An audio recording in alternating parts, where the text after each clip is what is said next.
Since October 8th, the Hezbollah terrorist organization has fired over 9,000 rockets, missiles, UAVs at Israeli families, homes, and communities. In the last week alone, Hezbollah fired over 700 rockets, missiles, UAVs, hitting homes deep inside Israel and forcing hundreds of thousands of Israelis into bomb shelters. For years, Hezbollah has been planning to do in northern Israel what Hamas did in southern Israel on October 7th. Invade Israel, infiltrate civilian communities, and massacre innocent civilians. To achieve this goal, Hezbollah drew up a plan. They called it Conquer the Galilee. On Friday, the IDF conducted a precise strike based on intelligence on Ibrahim Akil, the architect of this plan, and other senior Radwan force commanders in Beirut. At the time of the strike, these Hezbollah commanders were meeting to plan an October 7th style attack in northern Israel. To make sure that Hezbollah can't carry out such an attack, and in order to enable all 60,000 Israelis to safely return back to their homes in northern Israel, we must act against this threat. This threat is just a few hundred of meters away from the communities and families in northern Israel. Today, based on precise intelligence, we conducted extensive strikes against Hezbollah terror targets in Lebanon that posed an imminent threat. The IDF struck 1,300 targets until now, including long-range cruise missiles, heavyweight rocket with 1,000 kilo warhead. This is the same type of rocket that was used in the Majdal Shams attack that killed 12 innocent children. We also struck a short and medium-range rockets and UAVs, all capable of attacking deep inside Israeli territory and causing major damage to civilian towns and cities. As part of our efforts to mitigate harms to civilians, we provided advance warning to civilians in specific villages in Lebanon where Hezbollah embedded its military assets and weapons and warned them to move out of harm's way.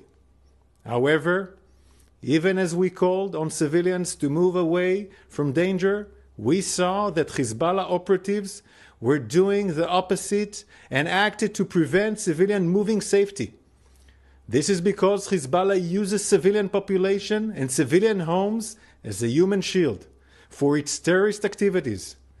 Today we exposed this strategy, showing how Hezbollah uses civilian homes as a cover for their deadly weapons. In these images, you can see how Hezbollah hides long-range rockets with range of hundreds of kilometers inside the attic of a house in the heart of Khumin al-Takhta village in southern Lebanon. You can see here that the rocket is stored on an hydraulic system and is prepared for a launch out of an opening in the roof, directed at the communities in northern Israel. And more than that, under this attic, a family lives and serves as a human shield for Hezbollah. The IDF strikes today, we saw many secondary explosions, such as this. Behind every secondary explosion, there's a building containing deadly munitions, rockets and missiles, triggering such a reaction like you see here. It is likely that some of the casualties are from these secondary explosions.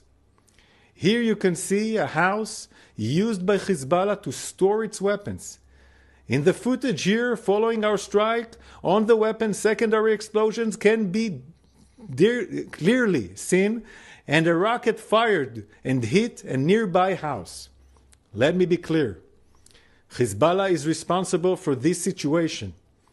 This is Hezbollah's plan to turn southern Lebanon into a battlefield for its attacks on Israel. We cannot accept terrorist groups storing weapons inside people's homes, using them to fire at other civilian communities. The international community must condemn Hezbollah's grave violation of international law and actions that endanger civilians on both sides of the border. The IDF makes vast efforts not to hit civilians and make every effort to mitigate harm to civilians during operational activity. Regarding the high number of casualties, everyone is a tragedy in Lebanon. Among those killed were a large number of Hezbollah terrorists who were next to the weapons that we targeted. Israel is facing threats on all fronts and continuing to act against them in defense for the people of Israel. We have many other missions to carry out. We have to bring back home all our hostages that are held in brutal conditions by Hamas. We have to bring them back home in all means. We have to continue dismantling Hamas capabilities in Gaza. And we have to bring security to every Israeli citizen in the north and in the south.